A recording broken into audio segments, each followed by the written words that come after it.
Related injuries during physical activity. Injuries may occur when a person engages in moderate to vigorous physical activity, also known MVPA. Hindi natin ito naiiwasan. Accident happen, di ba? Naglalakad tayo or papunta pa lang tayo dun sa venue, meron nadadapa, ano pa, nadudulas, and they get injury. What more if we are doing moderate to vigorous physical activity, which requires physical movement. This includes physical activities which span from moderate progressing to vigorous intensity. Ano yung example nun? Brisk walking or cycling and jogging are example of moderate activities, while aerobic dance or cycling uphill are vigorous activities. On the other hand, sports injuries are those that happen when playing sports or performing activities. Maraming reason ba't tayo nagkakaroon ng injuries. Some are from accidents, others can result from poor training practices or improper gear. Pag mali yung suot natin doon sa paggagawa natin ng activity or mali yung mismong training natin, nagkakaroon tayo ng injury. For example, di ba, we learn na kapag tayo ay magkakaroon ng exercise load, we must start with a warm-up. So, halimbawa, hindi natin alam na kailangan pala mag-warm up. Nagdiretso tayo sa exercise load. That is example of poor training practices. Hindi tayo sumusunod doon sa ano ba yung proper exercise na dapat natin gawin. Or sometimes, baka hindi pala nagko-cool down.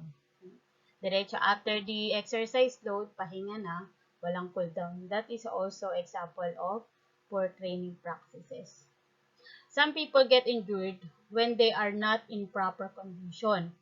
Or baka naman, masama pala yung pakiramdam natin. Nahihilo na tayo. Then, we continue in doing the physical activities. Or baka naman, puyat tayo. Yan. Diba? Napuyat tayo sa gabi, then kinabukasan, meron pala tayong session ng exercise. Since hindi ready yung katawan natin, not in proper condition, pwede tayong magkaroon ng injury. No proper warm-up and stretching before you play or exercise can also lead to injuries. What do you think are the most common physical activities or sports injuries? Rearrange the letter to know the word. The first word is sprain. It is a tear of ligament fibers, muscles, or tendons supporting a joint. Ito po ay nakikita sa mga joints natin. Example is the wrist, ankle, elbow. So, saan nagkakaroon ng problema? Sa ating ligament fibers. This can occur when a joint is extended beyond its normal range of movement. We all know na yung ating mga ligament fibers is somehow a little stretchy. So, nababanat siya. Pero, there is a limitation. Kapag na-overstretch siya, pwede magkaroon ng pagkapunit o ligament tearing. A sprain may involve a small number of fibers through to a complete rupture. So, pwedeng maliit lang yung pinsala niya, pero totally nagkaroon ng breaking of ligament fibers, which is, yun yan, medyo matindi yung sakit nun in yung damage. In extreme circumstances, the fibers of the ligament, muscle, or tendon may remain intact and rip from the bone. So, kung humiwala yung ating ligament doon sa ating bone ay yun talaga totally sobrang sakit nun and matindi yung tama.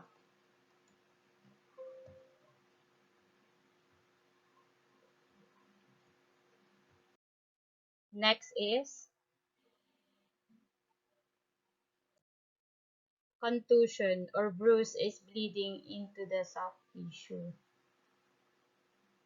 Sa Tagalog, ito ay pasa. Bakit tayo nagkakaroon ng pasa?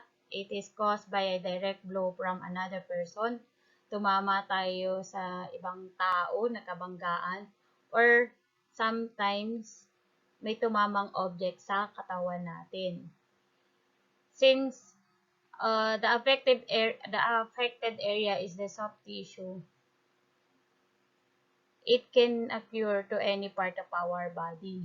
Kasi karaniwan yan, yung ating soft tissue is makikita sa ating skin. Eh, 'di ba? Halos lahat naman ng parte natin is merong skin.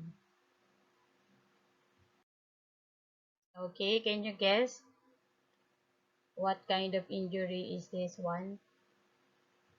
The word is concussion. It is caused by a direct blow to the head.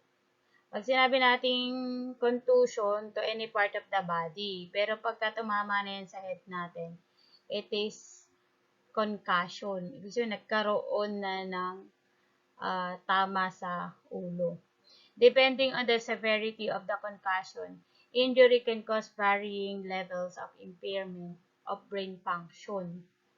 Concussions are categorized as mild, grade 1, moderate, grade 2, or severe, grade 3, depending upon symptoms. Ayan. So, makikita natin sa picture, dito sa may taas. A concussion is a violent, jarring, or shaking that results in the disturbance of brain function. So, medyo malala yung tama nito kasi nga, nagkaroon ng tinatawag na brain contusion o yun nga dahil sa lakas ng impact nagkaroon ng pamumuo ng dugo. Kina-classify siya into or kina-categorize siya into symptoms. Siyempre pagka bukol lang sa appearance lang, walang pagsusuka, hindi naman hindi nakakaramdam ng matinding hilo, yan. So grade 1 lang yan. Pero baka pag nagsusuka na or sobrang sakit na ng kanyang ulo, baka yan grade 3 na yun or severe concussion.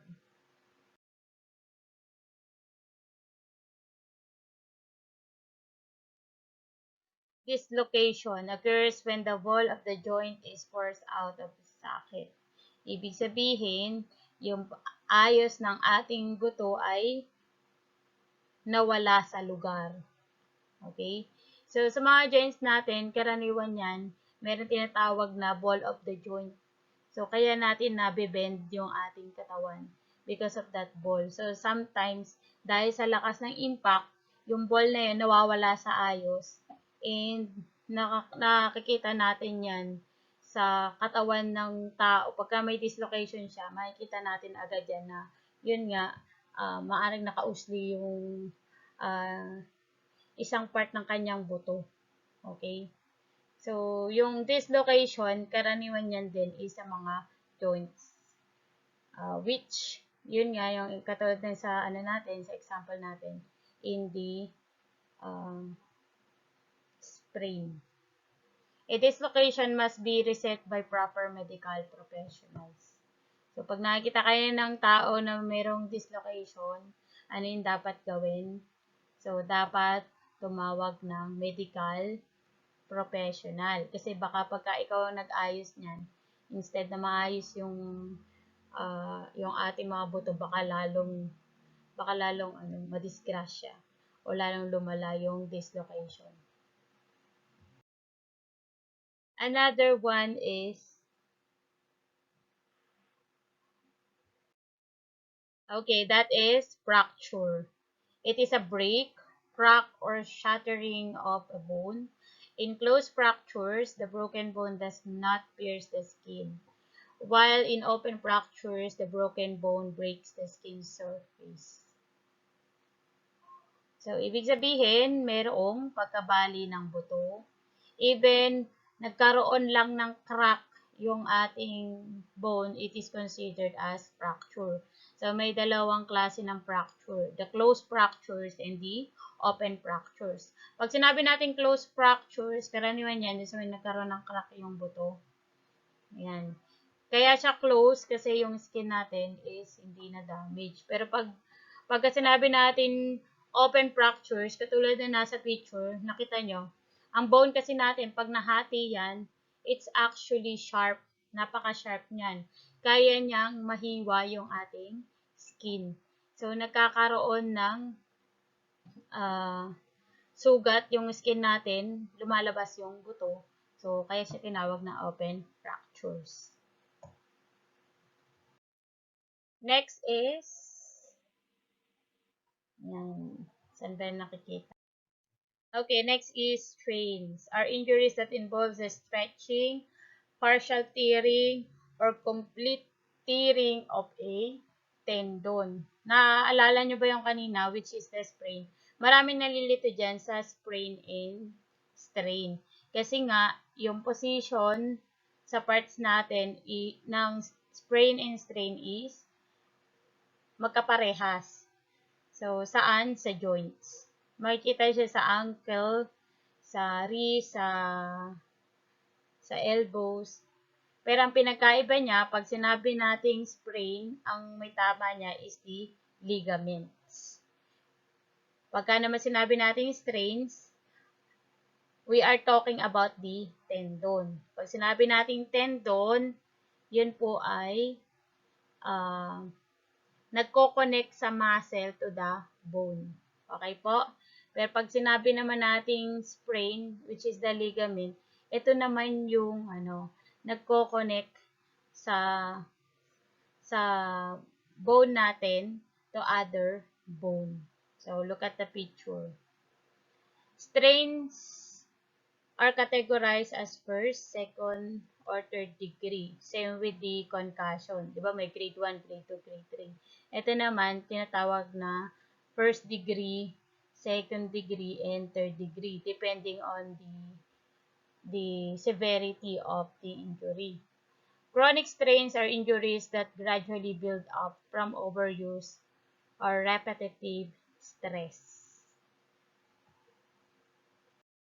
There are two types of injury, which is the acute injury and the chronic injury. Ano ba yung pinagkaiba nilang dalawa? Madali lang po. Acute injuries occur suddenly when playing or exercising. Sprained ankles, strained backs, and fractured hands are acute injuries. Again, acute injury occurs suddenly. Ibig sabihin, agad-agad mo siya mararamdaman. Halimbawa, you were jogging or tumatakbo ka, nadapa ka, nagkaroon ka ng sugat. That is acute injuries o yung wounds. For example, natapilok ka, nagkaroon ka ng strain or sprain. 'Di ba? Namamaga agad yung ating ankle. That is acute injuries. Yun yung ibig sabihin niya. Occur suddenly, agad-agad. O halimbawa, accidentally, nabato ka ng nanonood ka ng baseball, tumama sa'yo yung bat sa kamay mo, nagkaroon ng broken hand ka. So, fracture, it is also example of acute injuries. Signs of acute injury includes sudden, bigla-bigla, severe pain, swelling, yan, pamamaga, not being able to place weight on a leg, knee, ankle, or foot. Siyempre, kung meron kang fracture sa paa, hindi mo pwede itapak yun. Or magkaroon ka ng injury sa tuhod, sa knee. Diba? Hindi ka agad makakalakad. Kasi nga, you will feel severe pain. An arm, elbow, wrist, hand, or fingers that is very tender. Sinasabi dyan, tender, kasi nga, pagka nagkaroon ka ng fracture, yung connection ng bone mo, syempre, hindi na siya strong. Not being able to move a joint as normal. Example dyan is the dislocation, diba? Kapag nagkaroon ka ng dislocation sa katawan mo, hindi mo, maigagalaw yun na maayos. And napakasakit. Extreme leg or arm weakness, a bone or joint that is out of place. Again, acute injuries, sudden, agad-agad. On the other hand, when we say chronic injuries, it happens after you play a sport or exercise for a long time. Karaniwan to yung mga grabe practice or mag-exercise. Signs of a chronic injury include pain when you play, pain when you exercise, a dull ache when you rest, or swelling. So, halimbawa niyan, ito karaniwan, halimbawa niyan, may bata, naging player siya kunwari, ng badminton since 6 years old. So, imagine niyo kung nagtitraining siya from 6 years old to 30 years old. Sometimes, nagkakaroon ng chronic injury dun sa kanilang wrist. Kasi nga, from the word overuse. Pero, lumabas lang yung injury niya after 30 years. After a long time. Pero possible na nakuha niya yung injuries na yun, hindi dun sa 30s niya, kundi siguro nasa 20s. Another example, there was a time, kasi player ako dati. So, lagi ako nagpa-practice ng sipa. Tapos, one time, bumagsak ako, talagang tumama yung tuhod ko. That time, hindi ko masyadong ini-enjoy yung injury na yun. Pero ngayong, hindi naman sa matanda. Hindi, matanda na. So, tumatanda na rin ako. Minsan nakakaramdam na ako ng sakit sa tuhod. Parang feeling ko yun nga, dahil yun sa past experience ko na aksidente ako ng laglag. Yan. Sometimes, nagkakaroon siya ng sakit kapag nagsisipa ako. Yan. Causes of sports injury may include, ito pa, other reason ba tayo nagkakaroon ng sports injury or physical activity injury. Una, improper or poor training practices. Nasabi ko na yan. Wearing improper sporting gear. Kaya nga, halimbawa, sumali ka ng boxing, di ba? Pagka sila'y naglalaban, meron silang mouthpiece. Kung hindi siya nagsusuot ng mouthpiece. Or, hindi pala sukat sa kanya yung mouthpiece niya. So, improper sporting gear. Being in poor health condition, yan, na-explain ko na din. Ibig sabihin, hindi prepare yung katawan mo, masama yung katawan mo. O baka, hindi ka pala kumain. So, nahihilo ka. Or, nakipag-chat ka pala ng, matagal. At alauna ka na natulog. Improper warm-up or stretching practices before a sporting event on exercise. On ba yan? May tapal kasi.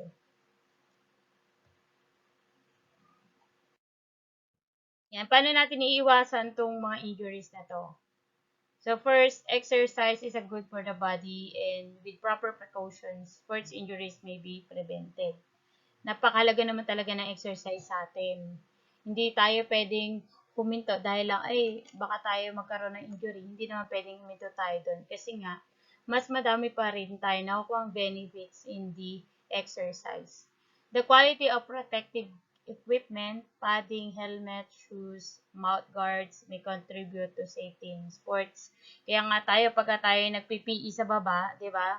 Ayoko yung hindi naka-rubber shoes.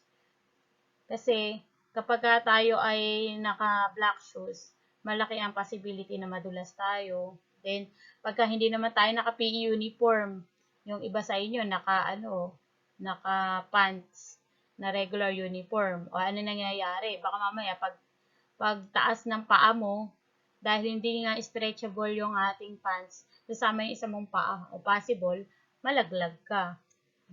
So, mahalaga na nagsusuot tayo ng proper gear kapag tayo ay nakakaroon ng physical activity. Next, always contact your healthcare provider before starting any type of physical activity, especially when performing vigorous types of exercise or sports. Pwede tayong magtanong sa mga healthcare provider natin sa barangay, yan. Pwede tayong magtanong. And sa akin din, pwede rin kayo magtanong. Kaya nga, yung mga physical activities na ginagawa natin during PE is mga ano lang talaga, mga easy to follow lang para tayo ay hindi magkaroon ng injuries.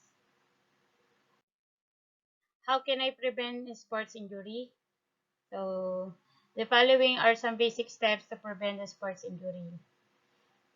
Una, develop a fitness plan that includes cardiovascular exercise, strength training, and flexibility. So, dapat pagka tayo magagawa tayo ng fitness plan dapat complete. May cardio, may strength, and flexibility. Alternate exercising different muscle groups and exercise every other day. I-alternate natin again. Kung push-up ngayon, maya-maya naman is yung squat. Ibig sabihin, kung ine-exercise natin yung ating upper extremities, dapat susunod doon is lower extremities. Hindi pwedeng the whole training mo, laging upper extremities lang yung ating ginagawa. Cool down properly after exercise or sports. It should take 2 times as long as your warm-up. Sabi doon na, it is advised daw na kapag tayo ay nagko-cool down, 2 times ng warm-up. Kung warm-up natin is 5 minutes, dapat yung cool down natin is 10 minutes. So, next, stay hydrated. Drink water to prevent dehydration, heat exhaustion, and heat stroke. Stretching exercises can improve the ability of the muscle to contract, perform, reducing the risk of injury. Each stretch should start slowly until you reach a point of muscle stretch. Yan. Muscle pain. Stretching should not be painful. Aim to hold each stretch up to 20 seconds. Use the right equipment or gear and wear shoes that provide support and that may correct certain foot problems that can lead to injury. Learn the right techniques to play your sport. Rest when tired. Avoid exercise when you are tired or in pain. Always take your time during strength training and go through the full range of motion with each repetition. If you do sustain a sports injury, make sure you participate adequate rehabilitation before resuming strenuous activities. Dahil nga hindi natin maiwasan yung injuries, ano naman yung gagawin natin in case that we have injuries? The things that we need to do is the RICE method. From the word RICE, R-I-C-E. So, R means rest, I, ice, C, compression, and E, elevation. Unang gagawin natin is rest. Immobilization prevents further injury and gives the body time to recover. Kahit anong pa yan, injury. Pagka may injury ka na, dapat rest. Huwag mo muna siyang galawin. Okay? Immobilization. Huwag nang igalaw para hindi na lumala yung injury.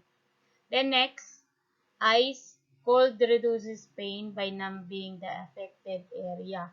Malaki ang tulong ng ice para yung pain na nararamdaman natin is mabawasan. Then next is compression. Pressure keeps swelling under control. Karaniwan niya, pagka yun sa mga bukol, pwede natin gamitan ng compression. Para yung pag-swelling niya is hindi gaano malaki. Then next is elevation. Keeping the injured body part above the heart reduces the swelling and the associated pain and discomfort. So, nakakatulong yung elevation para yung ating injured body part is mabawasan yung sakit. Personal safety protocol, ano yung mga dapat nating dalhin during the physical activities. Of course, we have to bring water, extra coaches, towels, and cups. Ano yung dapat natin gawin? Una, prepare yourself. Know your limits as not to overwork your body. Overworking your body might put your life to a threat. Siyempre, prepare mo yung sarili mo. Alam mo, magkakaroon tayo ng PE, matulog ka na maaga. Kumain ka sa, kumain ka na almusal. Yan. So, that is preparing yourself. And also, know your limits. Baka mamaya kasi, hindi mo naman talaga kaya yung pinapagawa. So, at nahihilo ka na, magsabi ka. Hindi yung pipilitin mo. Tapos, yan, baka madisgrasya ka, magkaroon ka ng injury. Then, drink a lot of water. Do not wait to feel thirsty. If you know have sweat a lot already, drink water immediately. Then, change clothes. Do not let the wet cloth dry up in your body. Use towel. Use towel to wipe out excessive sweating. Another thing that we have to observe during the physical activity to prevent uh, physical activity injuries are the dehydration, overexertion, hypothermia, and hyperthermia. Let's begin with dehydration. Dehydration happens when the fluid in your body is used or lost more than the fluid you drink or intake. Mas madami yung nilalabas na fluid ng katawan mo kaysa dun sa ipinapasok mo. If your body does not have enough water or fluid to do its normal function, hence you get dehydrated. Anyone may become dehydrated as to the people who are more at risk, young ones or children, and older adults are more at risk. So, ano ba yung mga symptom ng dehydration? Yan. Of course, una, thirst. Nauuhaw tayo. Dry mouth. Pagdadry ng ating lips. O nagkakaroon ng, di ba, yung parang nabibreak yung labi natin. Less frequent urination. Then sometimes nagkakaroon tayo ng dry skin and headache. Overexertion. This refers to the pressure one puts in himself or herself. Too much pressure that leads to a simple discomfort that might extend to a more serious injury. Ibig sabihin, hindi na kaya ng katawan natin pero ipinipilit pa rin natin. Siguro dahil sa sa goal natin paminsan-minsan. Sometimes nagkakaroon tayo ng excessive effort sa pagbubuhat. Ayan. Lowering, holding, pulling, lifting, and pushing. Sana ang example niyan, yun, katulad na lang, pagka magbubuhat ka, alam mo naman sobrang bigat yun. At nakakaramdam na yung yung braso mo ng a little pain or pagkangalay. So, pinilit mo pa rin na buhatin yun ng matagal. So, there is a possibility na magkaroon ka ng injuries. Hypothermia is it usually happens when the body easily loses temperature. A person suffers hypothermia when his or her body temperature drops below 35 degrees Celsius. Pag sinabi natin hypo, from the word hypo, yan, lower, okay? Bumababa yung temperature ng katawan. Ano ba yung ating body temperature na normal, di ba? 36 to 37 degrees Celsius is a normal body temperature. Pagka 35 to 36, mababa din siya. But then, sometimes it is normal. Depende sa katawan ng tao. Pero 35 degrees Celsius and below, kailangan mag-seek na tayo ng doktor kasi masyado yung mababa. And that is already hypothermia. Ano yung mangyayari o ano yung possible signs ng hyperthermia. Una, confusion, parang hindi siya nakakapag-isip ng maayos, shivering, panginginig, difficulty of speaking, sleepiness, and stiff muscle. The last one is hyperthermia. So, kabaliktaran naman to ng hypothermia. Hyperthermia is the opposite of hypothermia. It happens when the body temperature rises up significantly beyond the normal temperature, which is 37 degrees Celsius. Hyperthermia, like hyperthermia, can threaten life too. So, parehas yan na life-threatening.